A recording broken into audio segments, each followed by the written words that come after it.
have some Q&A to do.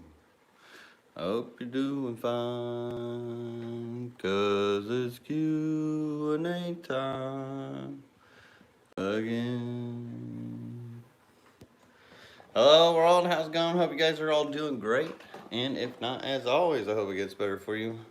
So here we are again, another Friday Night Live Q&A, where I and the community am here to help you with your freshwater aquarium fish, shrimp, and plants questions that you may have, or just help if you're looking for questions. That's what we're here for, and answers. But hello everybody in the chat. Let me get into the live chat here, get my crazy hair in order. But yeah, I hope you guys are all having a good Friday. Hope the weekend goes well for you. But yeah, back from Aquashella. That was a really great time. Dallas was a blast. Big shout out to Dallas, Texas, and everybody who does the whole Aquashella thing. It was so nice meeting a bunch of you guys.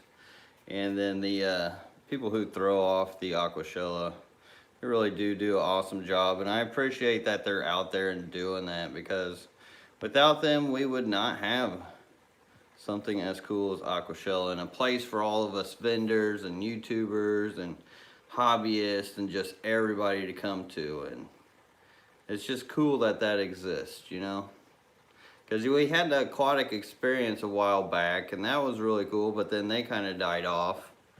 But I'm glad somebody took over on that, so that's really awesome. Daniel M. Brocchio. Oh, hold on, let me get my dehumidifier. Forgot to turn that off. Alright, anyways, because we don't want to try to listen over there. But Daniel asked, how do I get my snails to breed? So, I'm not sure what kind of snails you have. If you just got the regular ram's horns pond snails or Malaysian trumpet snails, they'll just breed on their own if you just let them go. But you get into like the mystery snails, they need some space. You got to drop the water level down. You actually release the eggs, clutch of them out of the water, and you just got to keep them moist until they start hatching and keep them warm. And then as far as like the big, what are those, the rabbit snails, those actually give live birth. Those are really cool. A little tiny snail actually comes out of their shells after a while. It's really neat. All right, heat pads are not too hot. They will never work against the cold. And that's not true. I've been shipping with heat packs for years and years.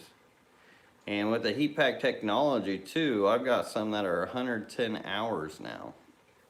And it's all on how you pack them as well. So I like to use the little bubble plastic. I don't know what you call them, but it's kind of, you know, when you get the packages, the little plastic bubble wrap.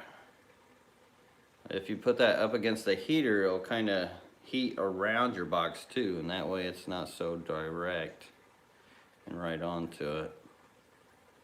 But we actually recycle and reuse all those for our shipping. Nordnarb Aquatics, very fun, interesting name. Nordnarb says, what do you suggest for stocking a 55-gallon? I am looking for a challenge. Been keeping fish for 4 years now. Stocking for a 55 and looking for a challenge? Really, like when it comes to keeping fish, you have to get a fish that you're gonna like. I could recommend like rope fish or something like that. Like I just threw a betta in with my rope fish. So I've got an aquarium that has 3 rope fish, a betta, and like 8 rainbow fish, and probably like 10 pandagaras and shrimp. So I mean, that's, I don't know, that's kind of a challenge when you talk about compatibility. Or like this barb here, it has killifish. I don't know how many different types of killifish, probably at least 10 or 12 different types of killifish in there with rainbow fish. But when you're saying something more challenging, it's really hard to tell what you would like. And it's only really as challenging as you're going to make it for yourself. So like if you don't do the homework for it, it's definitely going to be a challenge. But if you do the challenge or do the homework for your species, which everybody should do so it's not so challenging and it's easy, I would definitely go that route, because that's what's important, is keeping them alive. But just try something you've never kept before. That's always the challenge, I would say. Ferran says, are you still keeping killies? So like I mentioned, I do have some killies up here, but it's just pretty much community killies right now.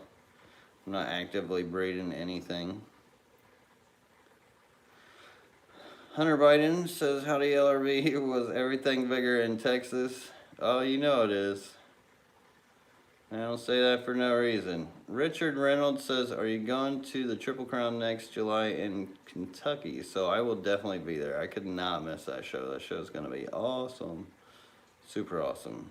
ALA, ACA, the AKA, and ANGFA, which is the rainbow fish guys. How could I miss that? W. Marion says, any chance Hygrophila angustifolia will be for sale soon? So Marion, probably not. Of course, this looks like it has a little BBA. I've actually got some here on it, but this has maybe staghorn. Yeah, that's staghorn. Staghorn's not bad. That's easy to get rid of, but if it's not clean, I can't really sell it. That's about all I have of that plant, because it went crazy in my tank, so I ended up getting rid of most of it. Just because I've kept it for so long. I've kept that plant for about 20 years now. Greg Broderick, great to see you in here again. What am I drinking? I'm on the agua tonight. Good old water. 2 coolies, 4 schoolies, says the internet says the Hillstream Loach needs 55 plus gallons. I've heard conflicting on this. I'd like 3 in my 29G with 10 pygmy cories and endlers. Yeah, you could definitely do that. There's no reason why you can't do that.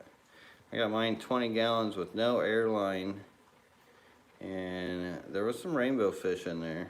I think I got all the rainbow fish out already, but...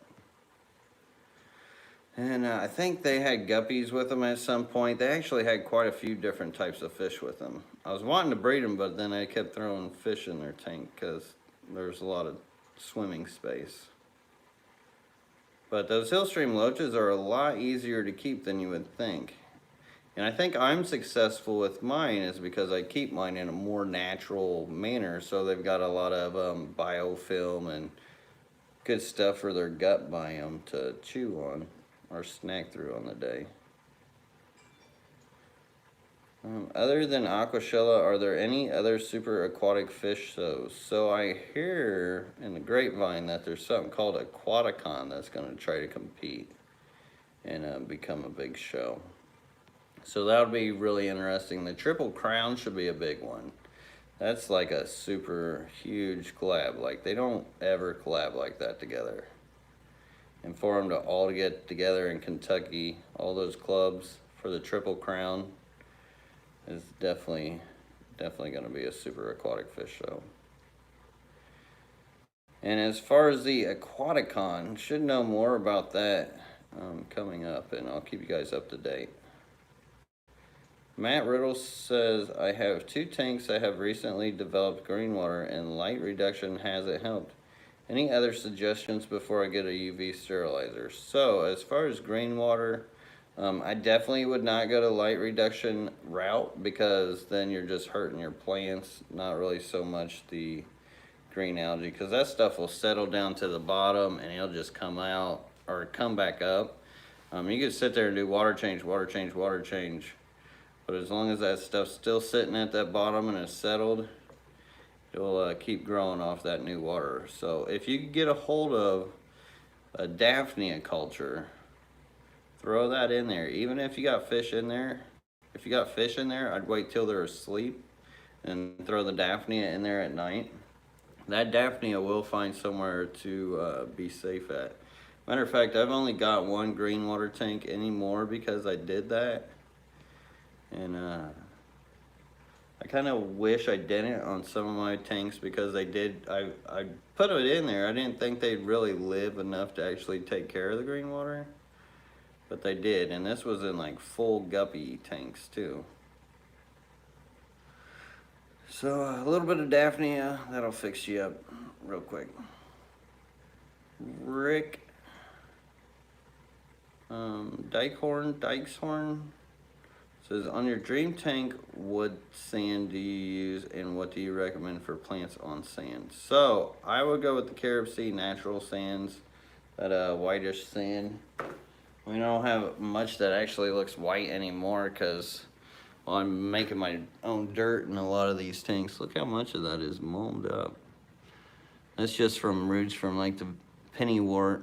This tank has not been scraped for a long time, but this stuff, and you can pretty much plant anything on it. This is the same thing, this sand, but look at that.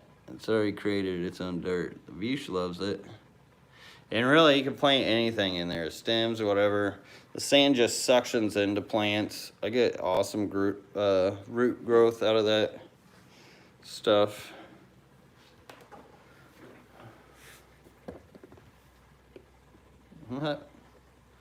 Mr. Placo. Alright, scrolling. Is sand alone a good substrate? Yes, so I don't even use any root tabs. I get that question asked all the time too. Like if I'm using sand, do I put root tabs in it? Do I do anything? And I actually don't do anything. It's good old regular old sand.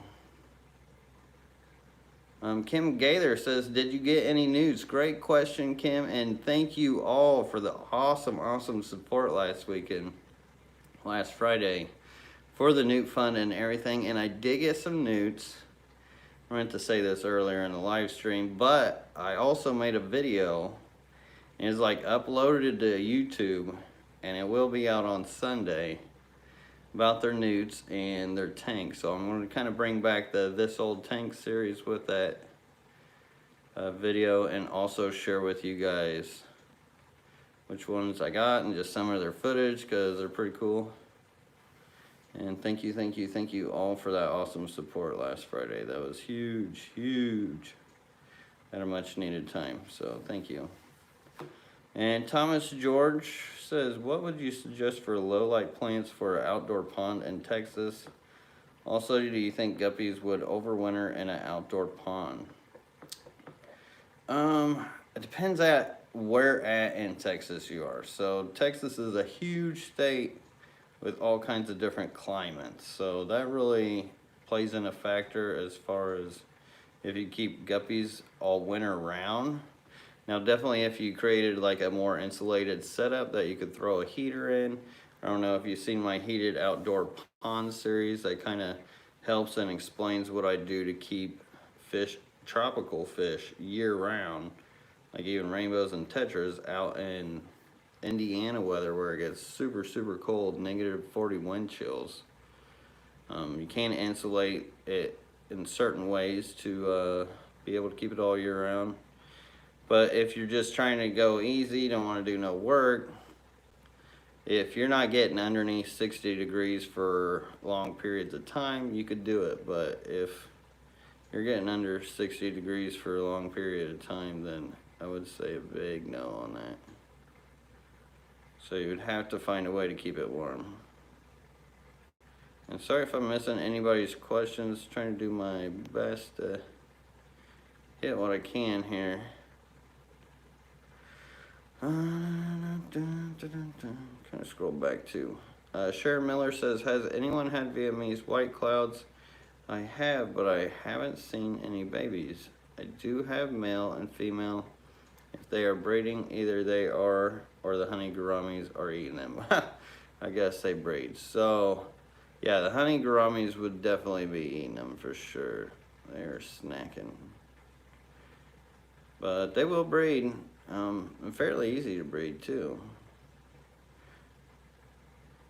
What's the best fish to breed to make money? That really depends. Probably saltwater fish, because well, it's saltwater and it costs a lot of money. But no, when it comes to freshwater, I would say it's either guppies or a rare type of fish. Killifish is a great way to make money. But I don't know. I would say the one that you like as well is the best one to make money on it too, because shoot, I get into the little cheaper tetras and rice fish and everything else just because I like them.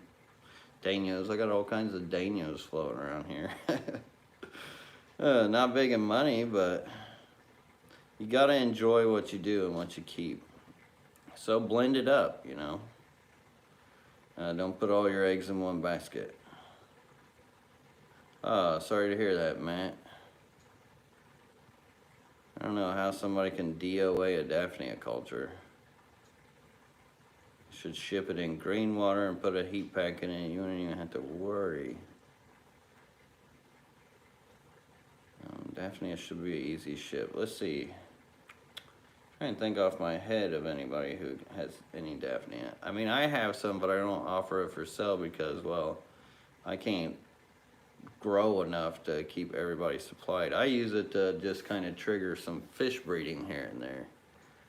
If I put it on a website, I would never have any. I know Houston Frogs has some. It's if you just Google Houston Frogs, that's actually who I got my newts from. Scrolling. Just saw the Mr. Placo video. However, did I miss that until now? So it's still a cuteness. I don't know. That one was a sleeper, I guess. I was surprised that one did not take off because, I don't know, it was clowning. It was pretty funny. We had a lot of fun with it, and the production wasn't too shabby. What do you think of corner HMF matin filters? So the corner matin filters, I don't know, but the ones that go all the way across the tank, I like those. Matin filters, you really can't go wrong because they hold a lot of bioactivity, the good old beneficial bacteria. So you really can't go wrong with them. They just take up space in your tank. That's why I don't use that stuff because, well, tank space. Can never have enough. Lunar Bettas by Mindy Fishers. Was great to meet you this weekend. And thank you so much for the $5 super chat. It says, hey Lucas, thanks for the tanks last weekend, and thanks to Lady LRB for signing my poster. Well, thank you for stopping by, and yeah, it would have been nice to have more time down there. I swear those events are just too short, and we're usually so exhausted at those events. But yeah, it was so nice to meet you, and wish we would have had time to actually talk more that night we saw you guys out by the hotel. But maybe next time, hopefully. But thank you again for the support. You're awesome. And Leo Contreras says, what do you think of the Swiss Tropicals Matin HMF and their block filters for Placo breeding tank? Oh, definitely for a Placo breeding tank. For sure. And Leo, thank you so much for the $5 super chat. I know that's what Eric Bodrock uses, the Matin filters. And it just kind of gives them something to graze on. And also, if you're keeping a Placo tank, always try to put in like a Malaysian driftwood or even some catappa leaves in there for them. That'll go a long way in Placo breeding tanks, because it just gives them a natural food source, which will make them more apt to think that it's okay for their babies too. Have you ever run a comb through that beard? I have. I actually do every day. I've got a little mustache comb that I use for it. Yep. I've actually never cut it though in like, I don't know, 5 years at least. I haven't cut my hair or my mustache or beard or anything. All natural. I guess this is what I was supposed to look like at its purest form. And holy moly, Big D's Aquatics coming out with a $50 super chat. My brother, dude, thank you so much. Like, I've got to meet you someday, for sure. Just to thank you in person. Like, dude, you're so awesome. Like, I don't know why. Yeah, feel compelled to super chat me so much, but dude, you leave me in shock at your support. I really, really, really, really, really appreciate it. Thank you, Big D. And ADHD Aquatics says, beep boop. I asked some questions, boop beep. Aha, playing the robot role, I see. That's usually my role. But, glad to see you in here, ADHD. Benzene says should be fine. Oh, wrong thing. That wasn't a question. Jay Oliver's Guppies and Aquatics. Thank you so much for the $5 super chat. Says, it was awesome meeting you this past weekend, LRB. Thank you for the plants. Well, you are very welcome, and thank you for the help getting my stuff into Aquashella, and it was great to meet you as well. I hope you really enjoyed the show. I know that was your first one, and I hope you had fun, and thank you so much for the support. Barry Roberts says, hi, I wonder if you can help me. I put a bulb, the red tiger lotus flower, half in a well-established sandy substrate. Been in now for 4 weeks, not seen any of the growth. Others seem to have. Any suggestions? So if you've had some of your bulbs actually start producing and then the others not, it just must not have been that one's luck. Like sometimes that happens, all the eggs don't hatch kind of thing. But if you're having luck with the others, I wouldn't stress it too much, or maybe just try floating it. Sometimes you could just float them and that'll trigger them, because then they'll get up close to the light. Furan, what is your pH out of the tap? I live in 2 hours north of Indiana's 8.2 here, so it's actually like 8.6 plus, like it goes off the scales. But I don't go off of pH, I go off of TDS, because the pH can it can steer you in the wrong direction, because it could also read per hydrogen. So if you want to figure out if you got soft or hard water, I really recommend finding out what your GH and KH is, and that's pretty much, those two together is pretty much your TDS. But they make TDS pins for like $10, $15, super cheap. You dunk it in the tank, you get your reading, and anything over 200, that's hard, anything under is soft. Joe Batson says, how does one take a bag or two of fish on an airplane? So you actually just stick them in your carry-on and you'll be good. They usually won't say anything, and if they do look at them, they'll see that something's alive in there, and they know that it's not like an explosive or anything. But yeah, you pretty much just walk with them in your carry-on. I wouldn't keep them out just for safety reasons. And you want to make sure that they're in something that's not going to bust as well, because you don't want a wet mess on the plane. That'd be a pain. Which some people take like little mini styros with them, or what else could you do? I don't know about a shoe box or anything, because you still want, like, some of them need breather bags. Also depends on how it's bagged up too. But I usually just wrap some clothes around them. M. Marion, or W. Marion says, what is your recipe for Planaria's death again? So I use Pancure C dog dewormer, and it's 0.1 grams per 10 gallons. Then you wait 72 hours and then repeat it at least 3 times, sometimes 4, depending on until you see no more. And you want to make it more of a liquid, like take that powder and try to liquefy it as much as possible. I actually just put a couple drops in, that way I can kind of paste it up and then add the water. Because if it's just powdery all over the place, it won't really blend into the aquarium very well. Freaky Fish Lady says, it was nice to meet you and Lady LRB at Aquashella. My beautiful antlers made it home safe. Do they have technical names besides beautiful? So with the mixed ones, they don't actually have any names. they were just kind of a mix. So some of the endlers I have quite a few colonies of endlers that I have no idea what to even name them, just because there's no real name out there for them. It's kind of crazy. But it was awesome to meet you as well, Freaky Fish Lady at Aquashella, and so glad that you could make it. And thank you so much for the support as well. ADH Aquatics, thank you for the $2 super chat. Says boop. Thank you, thank you. It was fun. And if you do get the chance to go to Aquashella sometime, definitely, obviously recommend it.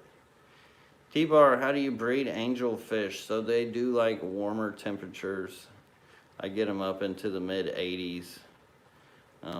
Maybe put a slate angled into a corner somewhere, or just on the side of the glass. Maybe have a couple pieces of it, or just any kind of rock really. Some people, like you could use anything flat, like sometimes a plastic sheeting you could use.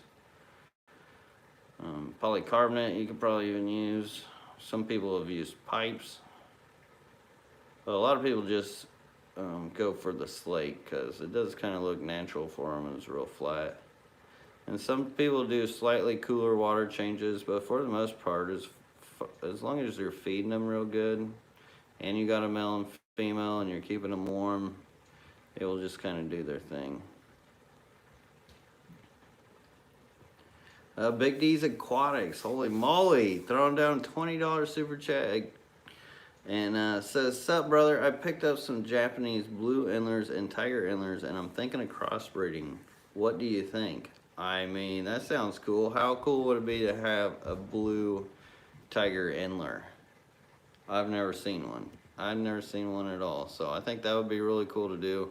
That's why I love endlers and guppies, is because there's so many different ways you can mix them. Like at Aquashella, I had my albino galaxy. What are those? They're galaxy rainbow endlers, rainbow tiger endlers. I can't even remember what they're called, just because of all the different mixes. But it is really cool what you can create out of them. So if you can get a blue tiger or something going, that would be awesome. I'm actually kind of jealous I didn't think about that myself. But all the best luck to you. I hope it goes for you. And if you do create a man, let me know. I'll be down for buying some. Alice B says, how do you do a fish in cycle? Just got a new Fank Koi betta today. So if you already have aquarium, Alice, get some of your foam media from your filter. You can get like a plastic tub or something like that, or even use your aquarium water. Being a betta, it doesn't really need a huge area of water, and they're not that sensitive to cycled water and uncycled water. You should be alright with that. I would probably just do the aquarium water for them if you already got a tank. Because, yeah, bettas, they're really hardy. Bunny Viper says, have you run a comb through LRB? Oh, Lady LRB, have you run a comb through LRB's beard lately? Just on another comment earlier. That's funny. No, Lady LRB hasn't. Give her something to do tonight.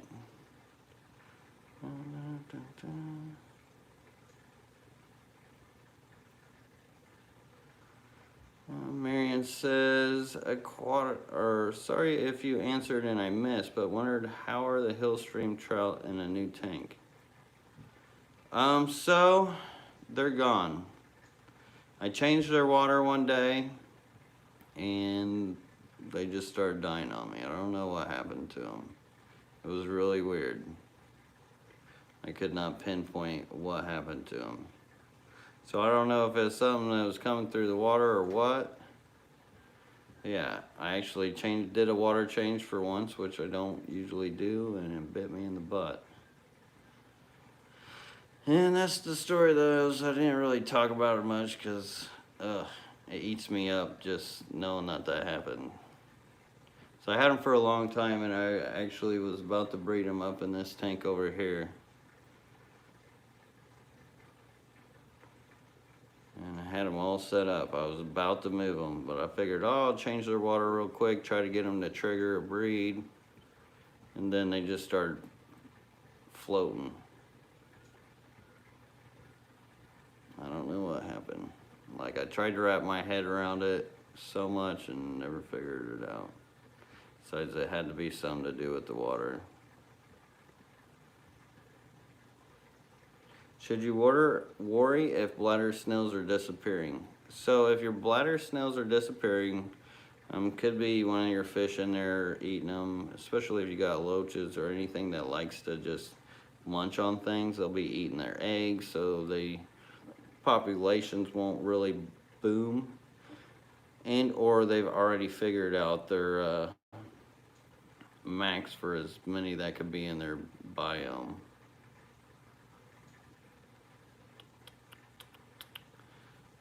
And let's see, Texas Fish, thank you so much for the $5 super chat. Texas Fish says, just put some nature in it. Great advice. Your advice saved my fry. Thanks, Aquashella. Texas Fish, thank you, brother. I'm glad I could help give you some perspective and help you out with your fish keeping. And it was great to meet you as well at Aquashella. And thank you so much for the support and the super chat.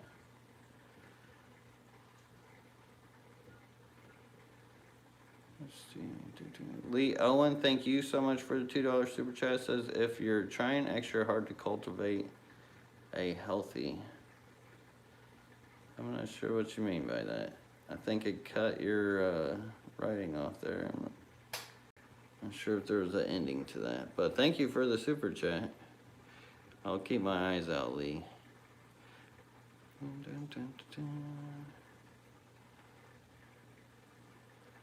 Lady Larvae. Yeah, supposedly I brush my hair more than she does. I don't know. I don't have a whole lot of practice with all this hair like girls do. Coasty Drew says, Cardinal tetras aren't eating and haven't for over 2 months. 10-gallon healthy planted tank. How are they surviving? Haven't changed foods. Are they cold? If they're in a cooler setting, maybe their metabolism's not really that strong. And for not eating in front of you for 2 months, I don't know, did you change the food? Is the food expired? Why are they ignoring the food? Is there any microorganisms in there that they could be supplementing from the food? And you said you haven't changed food, so yeah, I don't know. I don't know. I mean, if they're like showing normal behavior and swimming normally, you should be fine. But if they're lethargic and maybe clamping their fins, or maybe swollen, or maybe skinny, then maybe it's an internal parasite. Could be messing with them, but usually it doesn't hit all of them.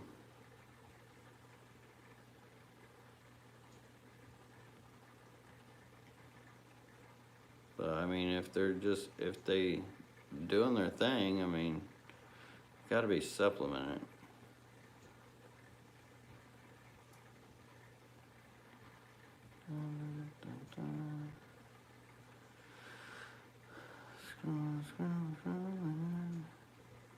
Oh, ADH Aquatics says, Big D Aquatics, I subbed to you and watched your first video and answered your question. So ADHD Aquatics helped you out there too, Big D. Stephen Davis says, I put Daphne in a 40-gallon with endlers like 2 weeks ago. It looks a little brown and less green. Thoughts? So, if it's a little less brown and less green, that means that it's dying off. Then you're on the right track. Just if there's fish in there, it's a slower process. It's definitely not overnight. But if it's turned brown and less green, then yeah, you're on the right track. I'd say give it another 2 weeks, should be good. Mark Dibble, are there any ways to speed up biofilm growth? Yeah, breaking down any types of vegetation, excess food sometimes, but more organic type of food. Throwing in catappa leaves, having driftwood in, that can help as well. But really, plants are one of the best ways to do it. And do you ever use Bacter AE on any other powder foods for shrimplets or just good old Tetra Tropical granules? So just good old Tetra Tropical granules. I'm not a fan of the Bacter AE, personally.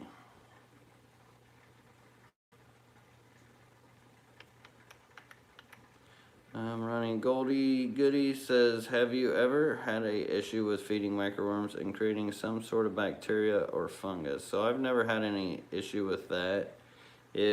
I mean, you'll get like molds or funguses that can grow into old cultures, but you don't want to use that. I mean, I wouldn't use it. As long as your culture looks like it's clean, then it's usable. But if it's dirty, moldy, growing fungus, then should probably reset it and restart it. I wouldn't use anything like that. You can tell beforehand. And usually, I mean, they'll smell alright if they're a clean culture. K Stu says, what are your thoughts on collecting substrate from public shorelines? That's definitely risky business because there's a lot that lives in that substrate. Now, what I would do if you wanted to go that route is I would spread it out onto a tarp or something and let the sun bake it. And that way you can clean out and kill out most things that would be in it. And then I would probably process it by washing it as well. Or you could live life dangerously and throw it in and pray. Which I probably would not do. Lee Owen, thank you again for the support. $2 super chat says, is there a secret to finding the optimal culture of Daphnia? Kind of stringing these super chats. I know you're looking for a healthy something. The secret's to finding a ultimate culture of Daphnia. I'm guessing if that's what you're mentioning. Really, Daphnia, there is a lot of different types of it. So I don't know which one's like better than any other. But you like the standard Daphnias that you get, like the Magnum or the Russian Reds, they're always pretty good. But you just got to be able to get that green water going for them. They really love that green water. You can keep them alive with spirulina a little bit. And I would mix the water up to feed them if you really wanted to do it well. If you're doing just spirulina, but if you can get some green water, that makes them just go like gangbusters.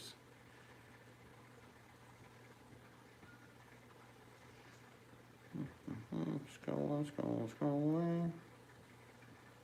And thank you again for the support. Let's see. Deb Hall D says, thanks for your example of more natural planted tanks. I have 7 tanks running very happily with some breeding at times 7 years. That is awesome. Great to hear it. Like, it's so much better if, like, the tanks aren't really running you, but Mother Nature's doing her thing. You can enjoy them, and you can watch things breed out in them, and it just makes this so much better. Hunter asks, Lucas, future plans for the fish room. So I do have future plans for this fish room, and maybe something bigger here in the pipeline. We'll see. But yeah, I've got a few things I'm working on here, and we will be sharing those on the channel as well. But pretty much we're gonna give this thing a whole new makeover. Not as far as like what it looks like, but as far as like operational, like what's in the tanks. Like I'm gonna have more of a high-tech planted section, so we'll start messing with those, because I got into that before YouTube, and I'd like to take y'all down that route and share that and help teach and learn some things on that. And then some special breeding racks, and then also special fry racks. I've got a pond that I need to put in here in the garage. I can't remember how many hundreds of gallons it is. A pretty decent sized pond. Lars K, thank you so much for the $5 super chat. Says, finally got my cherry shrimp tank with guppies going. Owe it all to your expert advice. Well, awesome to hear, Lars. And brother, hope you're having a good Friday, and great to see you in here, man. Thank you so much for the support, as always. Like, you are awesome. And great to hear that. And Shrimpin' It says, are you single? So, I'm not single. I got my lady LRB, which she is absolutely awesome. And could not do this without her. She helps so much.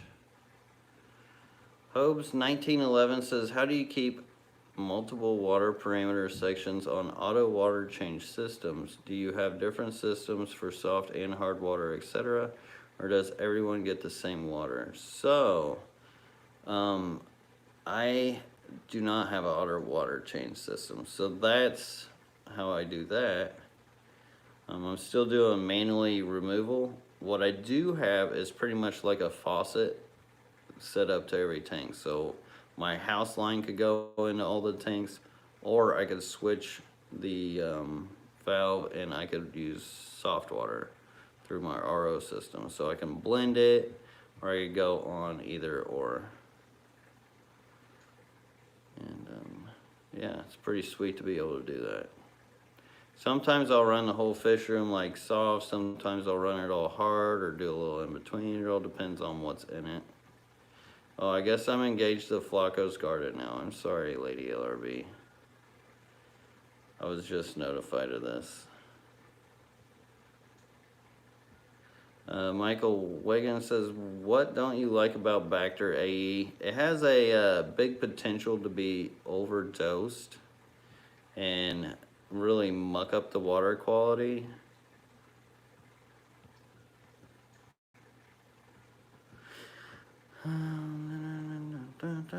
Scrolling. Oh, Patrick Hardy, thank you so much for the $5 super chat, Patrick.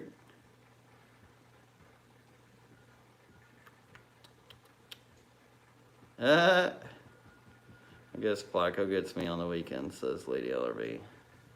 Oh my. Oh, this chat's gonna run amok now. Alright, Hunter says, Luke, how is the hair algae sculpture tank, Lucas? So this, oh, the one up here, it's doing good. Hard to see with that light. There's actually a lot of swim space. It's actually empty right now. Waiting to see if any rice fish will pop up out of it. Look, these guys thought I was gonna feed them already. They're like, oh, he's getting up.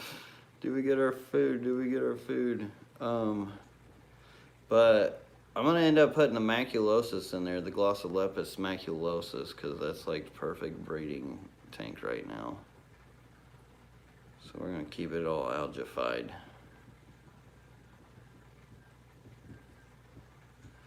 Scrolling. Hobbs 1911, so you would be able to adjust for pistos versus shrimp versus guppies or so. Yes, definitely. I could adjust to anything into this aquarium fish room, which is cool.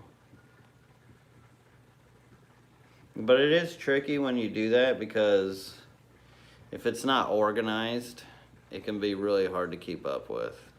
Because you don't want to go like hard water here, soft water there. It can like really add into your maintenance time. So it's best to have like a rack that's more dedicated to soft water or area. Marion says, Flacco, you can have shipping days and water change days. Hey, I'm down. You want to change some water? Jeez. It's funny. Scrolling. Oh, you just want my guppies. I see. Just like them all. Hobbs 1911 says, sorry, one more question. Why don't you have an overflow if you have the tanks plumbed to the main line? So that's it. I don't have them drained. I don't have anything plumbed in as far as like overflow or outflow. Actually have been working on a system. Quite a few of my racks are on the systems. I had to go through a couple generations to really pin down my outflow system. But I'm hooking them up to pumps and pulling out water that way. But a big reason why I never did plumb my tanks and have outflow systems is I just kept adding tanks. I never expected to end up with all these tanks, and I had collectoritis real bad, so I was just chucking them in here. Plus, I kind of like if I had an auto water change system, I wouldn't be nearly at where I am with my experience with keeping aquariums and the whole connection with the whole natural part of it. Like, I wouldn't have been down that road. So I've learned a lot doing it this way, and I kind of do like it better than like an auto water change system, because when you have to take care of your tanks in more of a manual manner, you're getting into them more, but you learn more about them that way.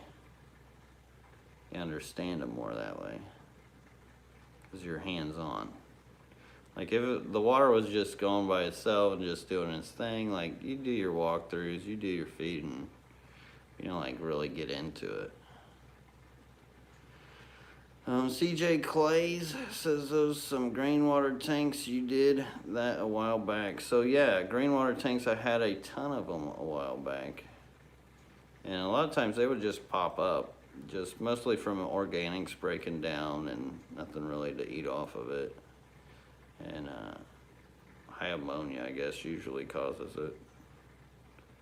And sometimes the stuff coming out of your tap water, if there's a lot of phosphates, like during the spring and summer, with just people adding that into the water, can trigger green waters too. But Lee Owen, thank you again for the $2 super chat. Lee says, we need to learn breed prawns for Tempura Tuesday. Love me some tempura. You need some big old vats. They actually have some of those places here in Indiana where they breed out those huge tiger shrimp that you can eat. I won't lie, they're pretty good. Xanadu, thank you so much for the $11.33 super chat. Love the numbers there. It says the snow cross endlers I got from you are breeding machines. Any tips for removing duckweed in the breeder grow out tanks with hundreds of small fry babies at the top? So what you could do is just kind of blow all the duckweed. You don't have to do it manually, but try to blow all the duckweed into one corner. So you could either take your hand on the top of the tank of the water and kind of move it and push everything into like a clump until it clumps up. Get what you can, trying not to get any babies out of that. And then once you start getting a little space from that, you can just kind of keep doing that until you get them all. And then you'll have like your stragglers, and you could actually put like hydrogen peroxide in a spray bottle and spray the top of them with that, and then it'll kill it. Now I want to recommend to do that with a bunch of it, because if your fish eat that duckweed, that you sprayed with that hydrogen peroxide, you could actually kill them. So really with the stragglers, or just meticulously take it all out. I mean, honestly, that's what I would do. Auto water change would be nice for vacation, but you're in connection with tank during physical water change. Yes, indeed. And I actually don't feed my fish when I'm gone, so it actually helps my tanks out and leaves the fish to scavenge more on my algae and plants and stuff. Instead of spending your time changing water, you would be spending it fixing the water change system or waiting for parts. And there's always something for your time, that's for sure. But I would like to be more autonomous, the way I can focus more into like breeding and actual keeping. Because when it does just become all about the maintenance, it leaves like no time for that.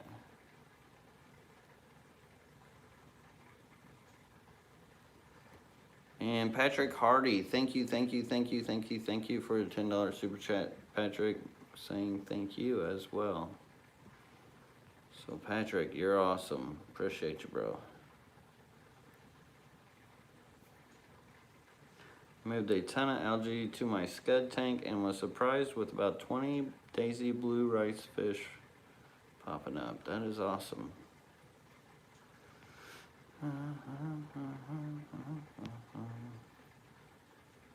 Let's see.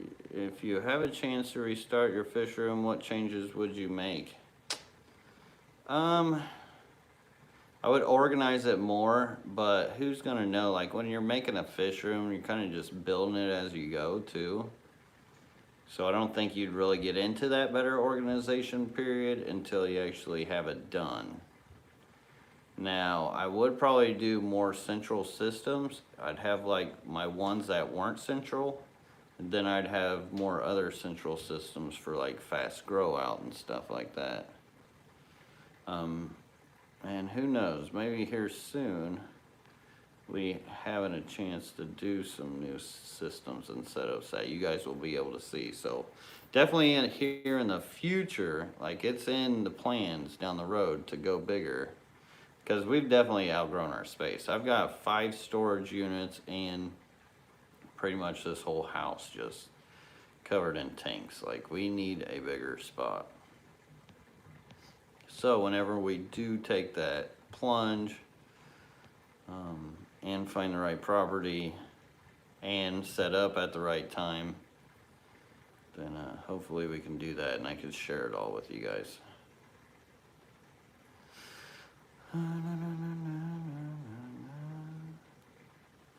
Blaze and Max 88 says, I have a lot of shrimp in one tank but have random losses. Younger shrimp seem to be stronger. Kind of depends on where you got your shrimp and how they feel about your water and how old they were. So if you got shrimp that were like super big, like you get from the fish stores and lots of places, they're actually at their like grandpa period, and they're about to kick the bucket anyway. That's why I send smaller shrimp, but they have a much longer lifespan. It could be why you're young or doing alright, but the old ones aren't. Hunter asks, Lucas, how do you avoid sucking up fry during water change? So I use the vinyl hosing, and I just kind of cut my hand up underneath the suction of it. That way I can control the flow and I can keep fish from going in there and or shrimp.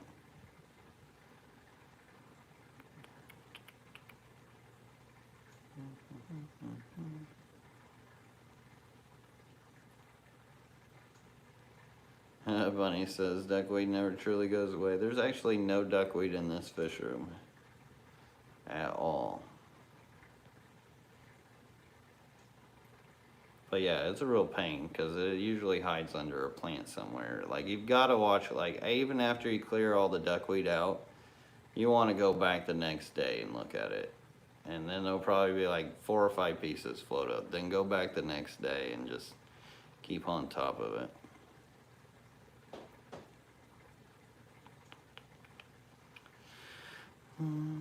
Scrolling. Advice for central air system linear piston pump.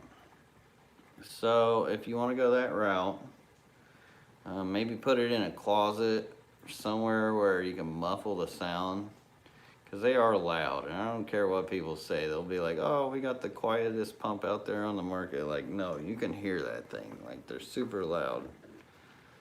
And big reason why I don't have one. Like, I bought one, I plugged it in, I was like, nope, it's supposed to be like the quietest one.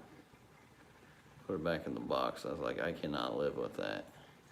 So if you can find a closet, or if it doesn't really matter to you, then I mean really all you gotta do is hook up PVC, and then if you go on Gemco, they have the valves that you can screw in, and they have like a special threaded bit that you can put to get those valves screwed in. Then just start hooking them up, and then make sure you have a bleed valve, which is just have a valve at the end to where you can keep the PVC from gaining too much pressure if your pump is more powerful than the air that comes out. And as long as you have a bleed valve, then you don't have to worry about that pressure. That's about the only thing you really got to worry about with those. Besides that, it's just a fan pushing air around. Money Viper says, have fun moving. Well, if we do move, so I don't know if I would actually tear this all down or give people the opportunity to pick up a pretty much turnkey business. Like, I would keep LRB Aquatics, but as far as the facility and the tanks go, like, it could be a big opportunity for somebody. Because I would hate to just tear it all down, because it is kind of built for this house and this space. You do pretty decent with it.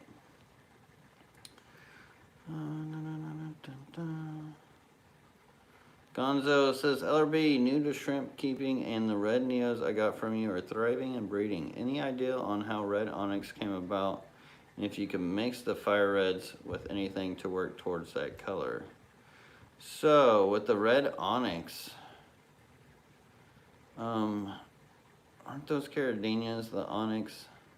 But if you're talking about like the kind of like black rose, I think those sometimes are called red onyx.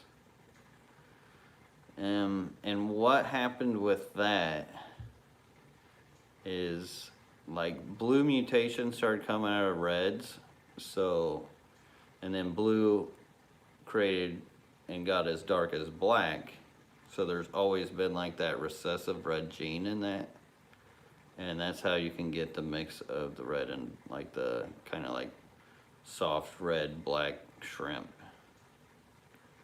I actually have some of those.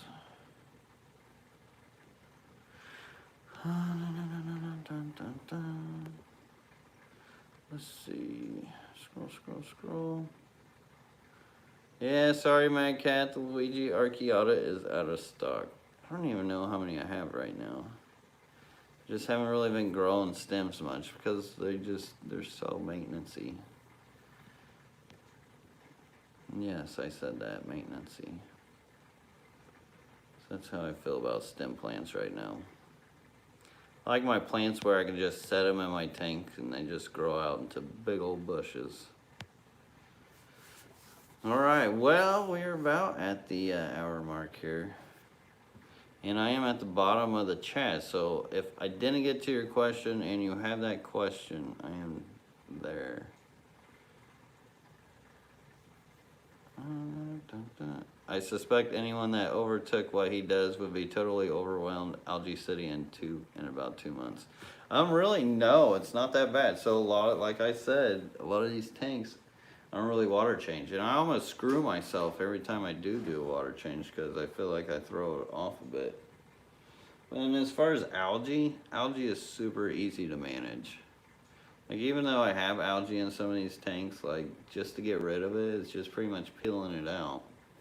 Then you just do your water change and let the fish grow up. But yeah, I mean, it would not be for the weak, for sure. Patrick Nedley, thank you so much for the $5 super chat. Says, sup, Fish Jesus? I'm your experience. What's the fastest temp drop summer tub and fish can tolerate? The temp in Texas dropped about 40 degrees in a week. So that has happened to me before, and it can be tricky depending on how cold that 40 dip is. If it's for like more than a couple days, I would probably be getting them out now, because they can handle it for maybe a day or two, but then it gets hard on them because it really makes their immune system start struggling, and then that opens up to other issues. But yeah, it's not, I guess. Hey buddy, how's it going? But I hear you, CJ. I hear you. I mean, it's kind of turnkey. Turn water, I guess. Are your tanks dirted? I have some dirted tanks, but I'm not all are dirted. I do like my dirted tanks, though. I've got a lot of them over here where it's just sand and Eco-Complete and Brightwell and all kinds of different combinations of dirt.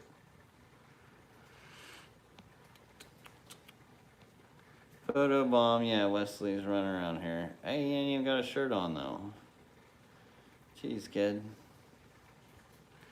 Alright, we're at the hour mark here, so we're gonna hop off here. Let me throw these barbs some food, because why not? It's always fun, and I want to be a Friday Night Live Q&A without some fish food. Watch out, Wesley! Almost got you. Oh boy, it's being... Oh crap, I'm about to drop that. And a jingle? I don't know what to do as far as the jingle. What was that old jingle I used to do with the rarities.com? Whoa, hello. Yum, yum, yum, yum, yum. I gotta get some guppy grass in here, because these guys are so hungry. But yeah, look at all the little killifish. Let's see. There's one over there. Oh, there's one right, well, in a reflection. Kind of hard to see. See, that blends in. That's like a chocolate Australa. There we go. I don't remember what this one is. It's like gold with red polka dots. Let's see. Oh, this guy's been in here forever. The Lamontii. You guys remember the Lamontii from the whole fishocracy. He pretty much ran this tank. Oh, this guy's cool. I think that's a Biofilm. Amphicemian. There's a female down here trolling about. You got the little cherry barb back there, little female cherry barb. The male cherry barbs in here are crazy. Crazy good looking. And then the Bowmani rainbow. Almost bought some more Dawkinsia the other night too. I have $45 a piece on them things. Crazy. And look at this red metallic crab. Crazy. There's a few in there. But alright, I'm gonna hop off here. I don't wanna be stepping on anybody's toes. I think Alex's Secret History Living in Your Aquarium goes on after me. If I remember right. They keep switching it up, but alright, I'm gonna hop off here. Thank you all for the support and for hanging out. The likes, the subscribes, everything. I could never thank you guys enough.